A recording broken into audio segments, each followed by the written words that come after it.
Okay, good morning to everyone. It's a pleasure to be here today to host this workshop with Gregory Keating and Jenny Steele, Felipe Jimenez, Silvia Sorzetto.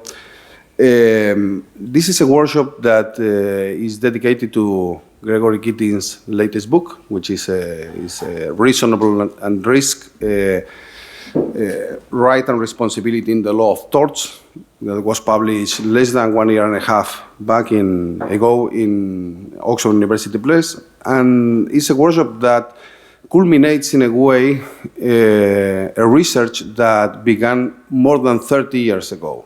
For a long time I have been waiting this book, and I talked to Greg about it because we had a lot of papers and book contributions that were very interesting, and in a way they offered a comprehensive view of tort law. So why not publish a book? This is what he told me the last time we spoke. I'm working on it. Now that the book is published, I think it was a great idea to discuss it, to gather some friends and discuss with him some important aspects of the book.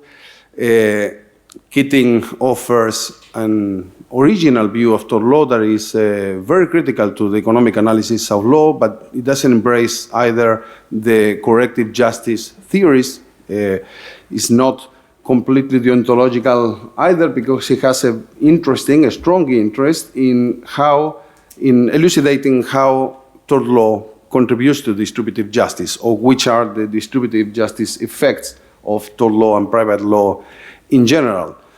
And this ways in the middle ground that is sometimes difficult to articulate, that has a very strong deontological component. Tort law is in part about interpersonal justice, but also is about distribution and sometimes efficiency.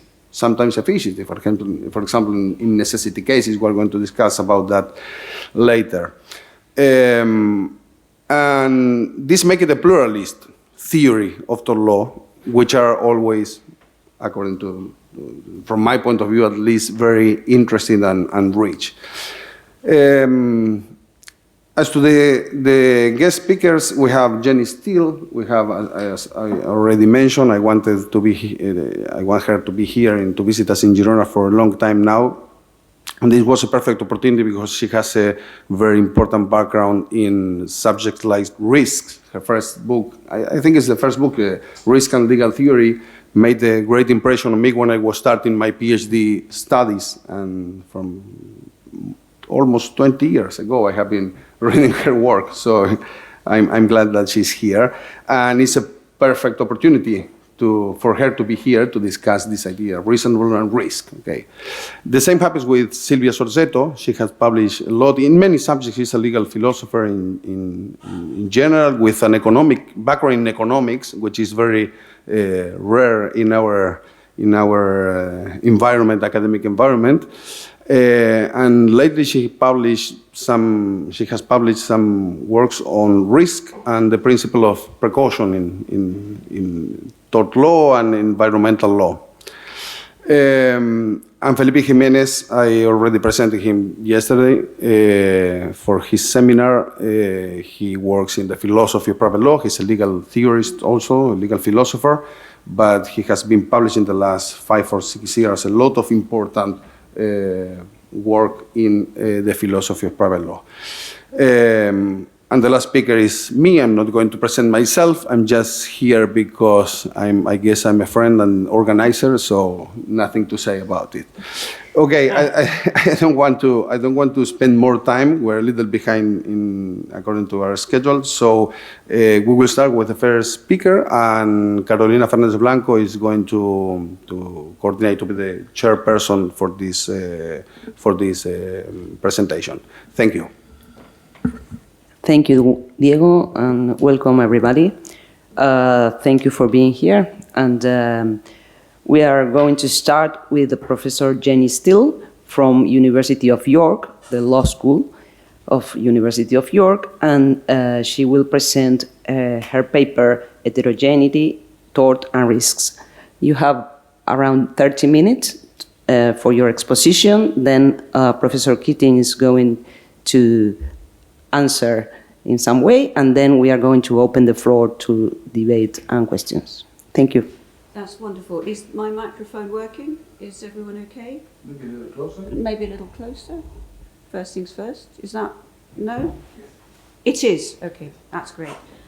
I actually don't have a watch, so would you be so kind as to hold up 10 fingers and then 5 fingers to count me down when I'm getting close to the end? Thank you. First of all, thank you very much to Diego and to the team for inviting me. This is a great opportunity to visit Girona, where I've never been, and to visit a Spanish university to speak about torts, which is a wonderful thing to be able to do. And thank you to Greg for a great book, which we can see from the papers has really inspired a lot of thoughts of very different types from a lot of people. And when I decided what to speak about, what to select from the book to speak about, I contacted Greg, I contacted Diego, and I said, is anyone else speaking about heterogeneity? And nobody else was. Now, I think it's a really important element of the book. It's a really important element of the theoretical component of the book. And I wanted to pick that up and to say something about why I think it's important to start with. But then I've tried to take that a little bit further in relation to my own thoughts about tort law and in relation to my own thoughts about my particular legal system. And I know some of the papers refer to Anglo-Saxon systems. And of course, quite right, we have a lot in common. We have common roots in the common law, and English tort law was important at the start of American torts, but we've had a very long period of divergence and a very different structure to our legal systems.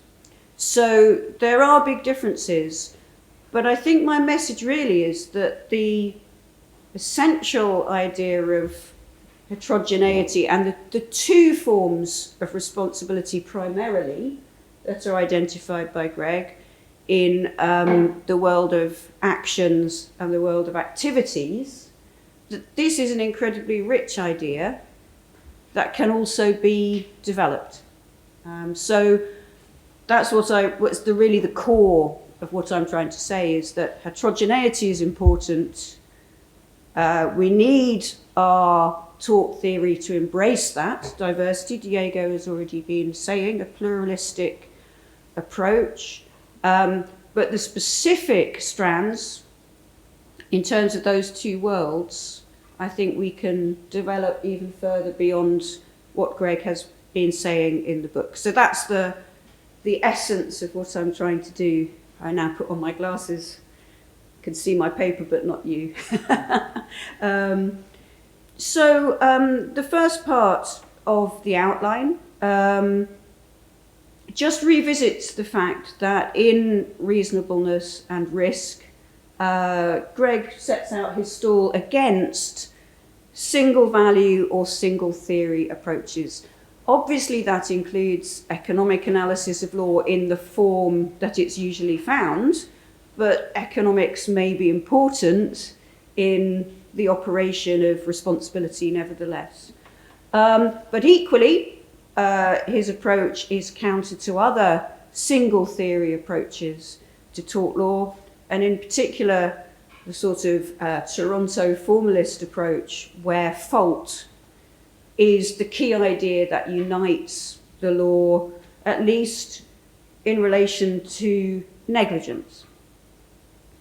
And I think this is one of the things to say straight away, that Greg defines the core concern of modern tort law in terms of accidental damage. And I believe I'm right in saying that the theory as it's set out in the book is essentially orientated to that core concern. Now, there are parts of my thinking where it might be said, oh, well, you've changed the subject. You're not talking about accidental damage anymore. You're talking about other things.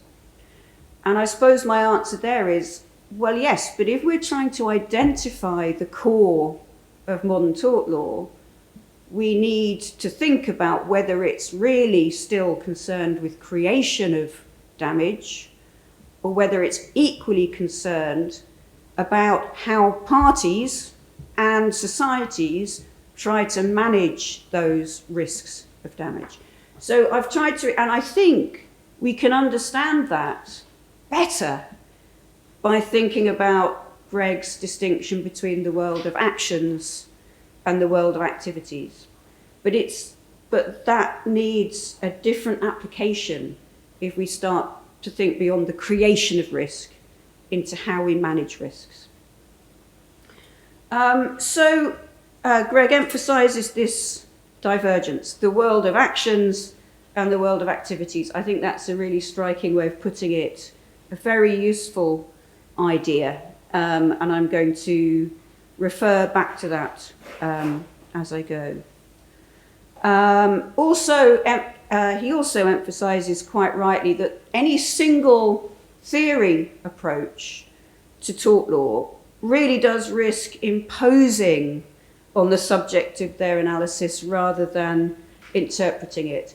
And I think the word is used, purifying, which I agree. There's an attempt to purify the law rather than to fully go with the diversity that we can see in legal thinking. If the law is using different strands of thought, it would be hasty to say that's wrong. It would be more productive to do what Greg does and to try to understand why there is this diversity of thought. And importantly, we're not leaving behind notions of responsibility when we do that. We're not slipping into something that is contrary to responsibility, that is instrumental in some narrow sense. That means we are no longer thinking about who is responsible, but we are thinking about responsibility in a diversity of ways. And I think that's also significant, and another reason why I think heterogeneity is a very interesting and important strand in the book. And I just want, as the last part of this first part, I want to point out the emphasis on advancing the security of important interests, but in the interaction between persons. So that is where we find tort law, in the interaction between persons and in the law's response to that. But what is it that tort does? Greg's argument, I think, is that it advances the security of important interests. And I think there's a lot in some of John Gardner's later work as well about security and the reason why we might have a tort remedy as opposed to some other kind of remedy. In fact, in Gardner's view, security was a really important idea, and maybe the key idea that tort has to offer in political terms is the significance of security from harm. And so I think this also is very important. So why do I think heterogeneity is important per se? I think it tells us something about what tort theory can usefully do. And in that sense, as I've already suggested, it recognises that tort is a phenomenon which is there to be understood rather than to be purified and made into something completely different. Now, the formalist scholars would say it's everyone else that's turning it into something different. How do we know what it is? Well, we look at its form. But there's other ways of looking at it as well, not just through its form. Its form helps us to understand that it's about interactions between persons, but it doesn't necessarily mean that we have to understand it in one single way, that's what it does. I think it's important that this allows us to see tort as related to other social and legal phenomena like compensation schemes. Compensation schemes, of course, come in a wide variety. Some of them, as I think one of the papers has pointed out, are very far from the kind of responsibility we see in tort law, because they're public schemes where the sums to be paid come out of a public fund. Others are paid into by the broad class of people creating risks. And those could be seen as closer to tort law. We have a sort of responsibility at work, but it's less close to the world of actions. So we can understand tort and its relation to those administrative schemes without saying simply, oh no, that's not our concern. That's a different subject. Similarly with legislation, some years ago I co-edited a book on tort law in the legislature, where a variety of great scholars looked at the way that tort and legislation interact, the ways that tort and legislation interact, and what they offer to each other. And in terms of pluralism, I think it's right to say again that ideas, concepts, and notions of responsibility can be quite fragmented in the law, but still existing, still having some power, and they can move between statutory and common law sources. Simon Deakin wrote us a great piece about workers' compensation, which is another subject that Greg covers in the American concept, and how ideas shift and concepts and sets of words shifted and evolved through tort law, workers' compensation, and back to tort law, because we no longer have it in the UK. Haven't had it since 1948. So this approach can mean principles can be in tension. There's a fruitful tension described in the book between different forms of responsibility. Being in tension, philosophically, doesn't mean one of those sides must be wrong. There can be tension between ideas of responsibility. At least I put that forward. Others who are more philosophically able may tell me whether that's true. I think the book recognises that richness is not incoherence. There's a big hang-up, I would say, with coherence. Coherence, obviously, is desirable, but it's not the end goal. To be coherent could be anything. The need to change over time doesn't mean incoherence. It means receptiveness to different ideas about responsibility. So does that mean we don't really have something called tort law then? It's simply a rank bag of ideas. Well, I think that the interesting turn here with heterogeneity in place is to understand tort in terms of, and I think these are the words in the book, its stable role and its enduring concerns. So what does it actually do? And again, I think there's a temptation to say, well, that's instrumental then. That's not philosophy of responsibility, that's just instrumental. Well, in a sense, it's instrumental, but anything that describes an area of law has to be at some level instrumental. But, why do we have it? And it has a stable role and it has enduring concerns about how parties should interact and how we allocate responsibility for things that go wrong during the interaction of parties. It's easier, perhaps, or better to define tort in those terms than in terms of a single principle that we say can be found within it. And I think that's, if I've understood it correctly, it's one of the most significant points that I would draw from the book. So heterogeneity doesn't destroy the ability of tort to subsist over time. We can still recognise it as tort, but it can adapt. It can interact with other things and still retain its identity. I think in some ways, formalist approaches are too nervous.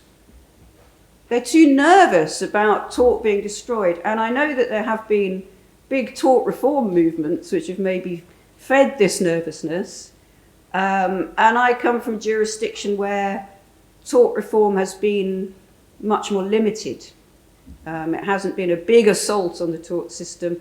And in fact, our courts have sort of, I would suggest, have lent enough to deflect the issue. So when there's been legislation which has tried to make tort less disruptive, the courts have said things which have meant the legislators have said, oh, we're going to follow the courts. We're going to make sure that we put into legislation what the courts are already doing. So I think formalist approaches are too anxious about the value of tort, which sounds odd because they are saying it's this philosophically valuable way of analysing things. What I'm saying is we can be reasonably confident about the social need for tort and its enduring role over time. Okay, so I am from another common law jurisdiction, but there are big differences, and some of those differences were occurring to me as I read the book. And actually, I think there's an extreme scarcity of a direct form of enterprise liability for harms as an alternative to negligence in English common law, though there are statutory versions. Rylands and Fletcher, of course, was an English case discussed in the book, but in England it's really been painted into a corner, and Greg says this, he calls it cabining. It's been shoved in with nuisance and restricted in a host of ways. What I think is quite interesting that in the case which did this, Transco, which did this most clearly, Lord Hoffman actually said, yes, we do understand the responsibility claim made by Rylands and Fletcher. It's not at all unfamiliar to us. You can see it in statute. We have a lot of statute, he said, which enshrines this form of responsibility. Therefore, we don't need to do it in common law. So it wasn't that he disowned this idea of responsibility for activities and creation of risk. It was that he felt common law was too much of a blunt instrument to need to do it when it was being ably done by legislation in different contexts. However, that's not to say that we don't use the idea of activity responsibilities, not by any means. So we don't have, I don't think, now that Rylands is really not applied very much, we don't really have a grand statement like the trainer type of statement that we can apply on your activity causes the risk, therefore at common law you are responsible for the risk, even if it was correct to take that risk. I don't think we really have a very strong direct version of that. And yet we do have, it seems to me, a notion of responsibility based on the world of activities. In fact, I'm not sure that tort law would really operate without that idea of responsibility for the world of activities. And therefore, I've begun to think that actually a good theory of tort law has to account for that. I recently contributed to a handbook on philosophy of responsibility, which had only a small section on law, a few of us writing about law. But I was very struck by the diversity of philosophical approaches to responsibility. And some people, I think Manuel Vallecas has argued that actually when we look at tort law in operation, we have to understand there's more than one idea of responsibility at work. And even if we shift to something like a New Zealand compensation scheme, that too could be based on ideas of responsibility. So if philosophy has diversity in relation to responsibility, then tort theory should have that too. It doesn't help us, just in my view, to look too closely and exclusively at the formal nature of a tort action, and Greg's book, I think, helps us to understand that. So where do we have these ideas if we don't have the direct versions so much? Usually, a fault-based tort, if we're talking about accidental harm, there's usually a fault-based tort somewhere in the picture. But who is responsible for that fault-based tort? This is where I think the world of activities really does start to play a role. And I think it's well known that English law has very extensive vicarious liability. That vicarious liability, of course, has to be liability for a tort, but its justification is likely to appeal to ideas about activities rather than only about actions. We also have non-delegable duties, usually on the part of employers, created really for historical reasons because employee actions were blocked through direct negligence, and vicarious liability, a form of non-delegable duty, was created. But again, this needs to involve some tort in the first place. But who is responsible for that tort? And I think here again, Greg has, in the book, explained things which are part of the basis of this, because he's explained that it's not just harm that becomes predictable with broader activities, it's also wrongs that become more predictable with greater activities. And I think you had the example of the sailors on shore leave. Now, what the sailors on shore leave are likely to do is wrongs. Wrongs can be predicted as well. If you run children's homes, unfortunately, over time it has become clear that some people you employ might do things that are very wrong. So whose responsibility is this? And our law, based partly on the way that the Canadians were thinking, was able to accommodate that as vicarious liability. You could, as an employer, still have responsibility for the deliberate wrongs of your employees under some circumstances. So tort in the world of actions might be the gateway to tort in the world of activities, is what I'm now suggesting, a thought provoked by the book. So does English law really, how am I doing for time? 7 minutes. Oh, okay, I better speed up. Does English law really concern itself, other than through statute, with accidental harm from risks which are rightly taken? That's the question. Formally, perhaps it doesn't, because all of these avenues I've talked about are about responsibility for torts. So at the level of the action, no, that shouldn't have happened. But at the level of the activity, we knew it would happen. At some point, over time, these things would happen. And we don't try and stop good activities from occurring. So the world of activities, you could say, yes, it was fine to run the risk of these torts, but the level of actions, it's only if it is a tort that we invoke the world of activities. Seems to be the case. Now, in practice, this can be fudged quite a lot. Forensic examination of whether there is a wrong can be close, or it can be rather general. And so, for example, in the case of historic liabilities for asbestos exposure, where English law has fallen over itself to create or recognise liabilities to injured workmen, whether there was a wrong might depend what context you're in. Whole industries have had a date of knowledge attached to them, which is actually quite demanding. When should they have realized they were exposing the workmen to harm?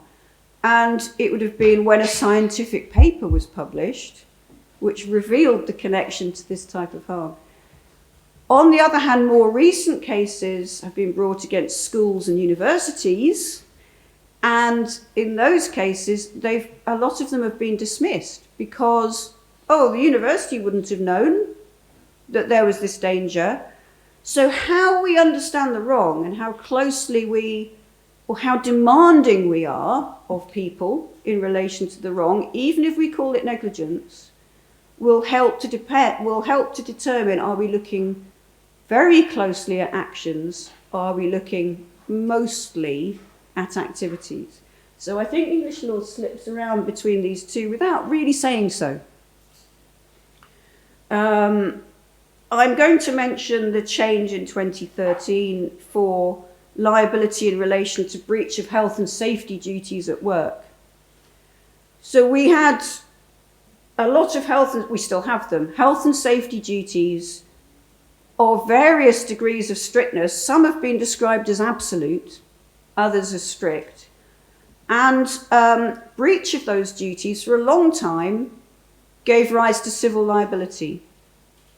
The idea being there was less need for evidence, employers have to be insured anyway, workmen have suffered a harm, this is disproportionate to the benefit, and therefore it makes sense in terms of responsibility as well as efficiency to have these liabilities. Now in 2013, our Conservative government decided to remove civil liability from these strict duties. You now have to show negligence in the workplace again.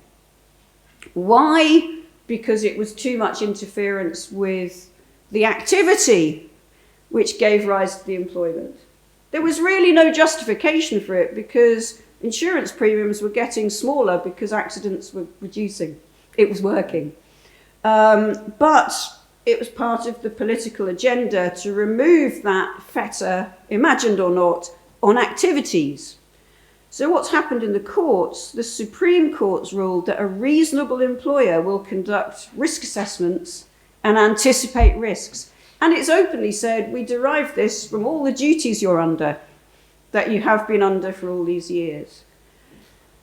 There are places where naturally there must be a divergence between strict liability and negligence, but the courts are pushing that boundary despite the removal of liability, civil liability, under the regulations, which are now criminal liability only. Okay, so how do I very quickly say something about these other ideas? So arguably, the focus of modern tort law isn't only on causation of accidental harm, but it's also on failures on the part of people whose role is to prevent or advise or manage those risks. And there is a lot of litigation in tort law which is about, to put it shortly, whose responsibility it was to secure the interests of the person who has suffered harm. So I would say this world of activities could be drawn more broadly and could encompass ideas other than the creation of risk, also in terms of who ought to secure the interests of the person who suffered harm. That is part of the essence of our modern society and the modern activities within it. Management of risks can be private, it can be contractual, tort operates around the boundaries of contract, it can be public. And I refer back to the comments that I made about different types of compensation schemes, for example, as only one example. I think one important thing that is in the book somewhere is that Keating does note that separate enterprises might be involved in one activity. Now, those separate enterprises might be related within a a corporate structure, but they might not.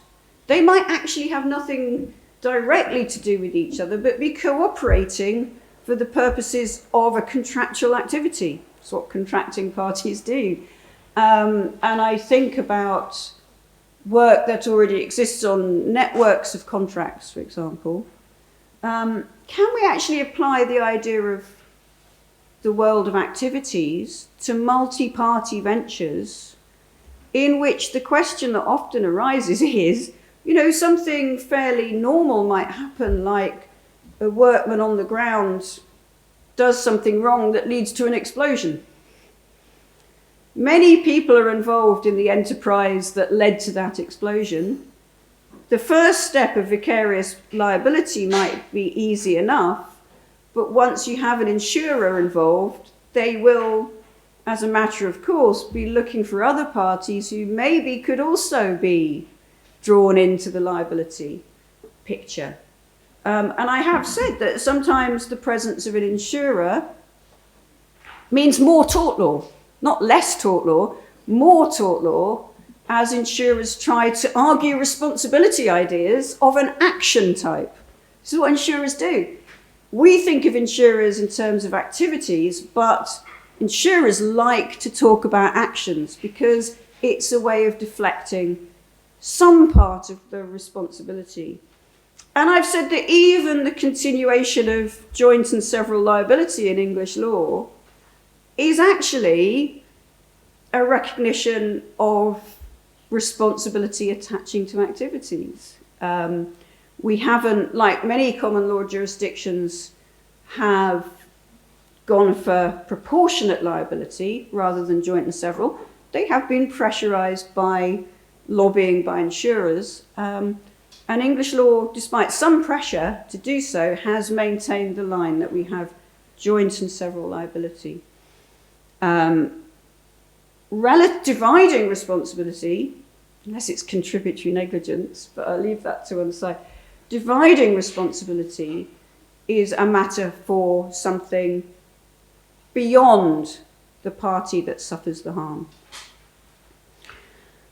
So I think the identification of a world of activities as well as a world of actions has broader and even more heterogeneous applications than the ones identified already in relation to the creation of risks, although that is rich enough for the book.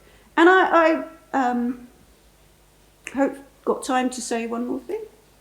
Or shall I leave it there? Just in time, but okay. You can add something. Yes. I will simply say...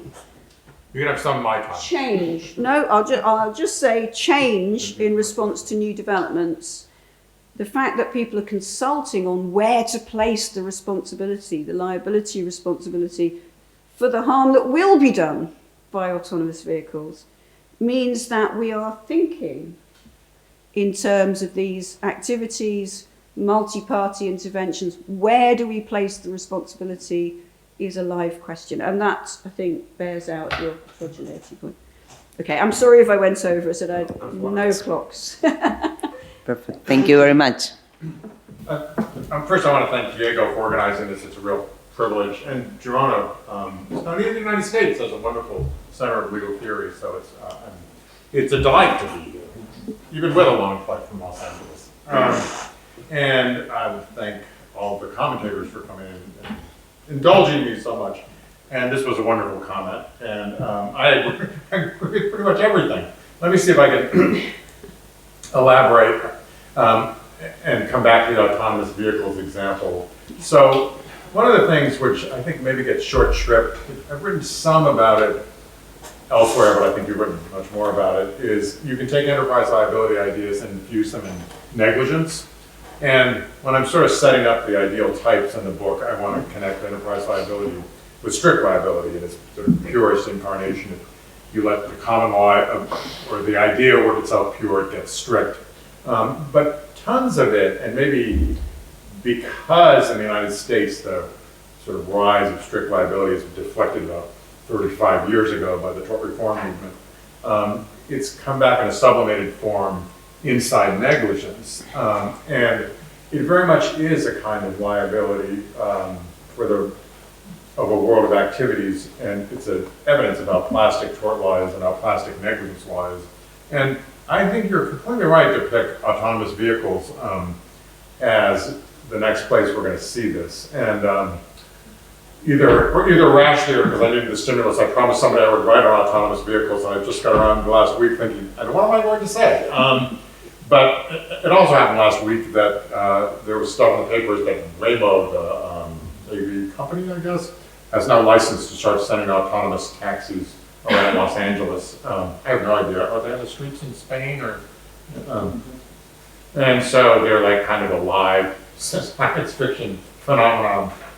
And here's why I think it really connects with your ideas and presents a number of interesting things for tort theory. One is, the first thing you think is, well, we're going to take these vehicles and we're just going to wedge them into our existing negligence framework, because that's how lawyers work. Lawyers take developments, and no matter what they are, they just wedge them into what you've got, and it's not like anyone's coming along and there are academic ideas of radical new schemes, including, we could just have a tax system once we have perfectly autonomous vehicles, which we're not a long way from. But in fact, we're just going to adapt the existing negligence framework. And the second thought that hits you is, well, in ways that may be interesting or maybe so obvious they're uninteresting, the autonomous vehicle itself can only pass through responsibility. You can't, say to the autonomous vehicle, you're going to be going to jail, and you're also going to be going to traffic school, and you're a kind of responsible moral agent, you shouldn't have been drinking, et cetera, et cetera. It's all what makes them spooky, makes that also laughable, which is that they're not responsible moral agents. So the responsibility is going to pass through to them, to somebody else. And that just immediately puts the question of negligence is going to be who's got the supervisory responsibilities. And I think the insurance companies are going to be the principal combatant with clout fighting the autonomous vehicle companies, because the sort of early, very, very early, it's hard to diagnose the landscape, but I think what the AV companies would want, and it's much clearer if you take something like the self-driving mode of Tesla than it is if you take something that has no driver like a Waymo, is supervisory responsibilities on the driver, so that you would say the vehicle is at fault when it violates the relevant traffic statute or any other established negligence norm, but pass the responsibility through to the driver on the ground that the driver has supervisory responsibility to make sure the vehicle complies with all relevant laws and driven responsibly. And that's really a stretch if you think of Waymo, because that would be the passenger in the taxi who is utterly implausible. And the alternative is going to be to pass it through to, well, either the operator of the vehicle like Waymo or to the manufacturer, designer, the software. You're going to have this complex enterprise and great difficulty figuring out how could you apply defect law to that kind of an entity. But all of it, and I think the insurance companies are going to push strongly away from liability on the drivers. And there are reasons for that that are sort of, I don't know if it's called human factors engineering, but people are very, it's one thing to have a car that has safety devices that correct for your weaknesses, like blind spot monitoring, automatic braking. Those things tend to make drivers drive more safely, but we are not good at monitoring something that is just fine and then until it isn't. Yeah. And in the split second you have to take control of it. That's something human beings are not very promising responsible actors for.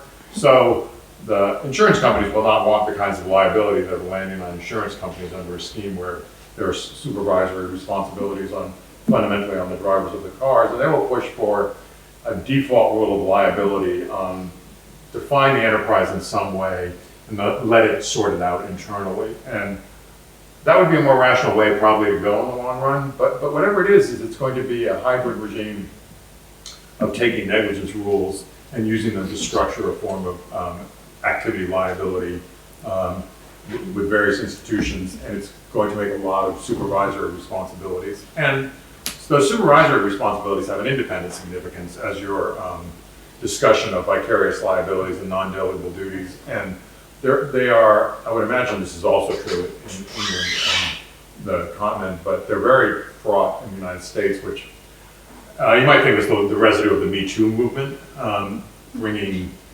questions of the responsibility of institutions for the way in which they enable through the abuse of power various kinds of sexual wrongs. And what you are seeing in somewhat cautious forms, because tort law is just starting to spread its wings after the wake of the tort reform movement. Like the California Supreme Court, it's not directly addressed this question of non-delegable duty or vicarious responsibility for various things like sexual harassment and even rape much, though it has, but it's lately been addressing responsibilities of universities and various affirmative duties, and they are defining these broad duties on institutions.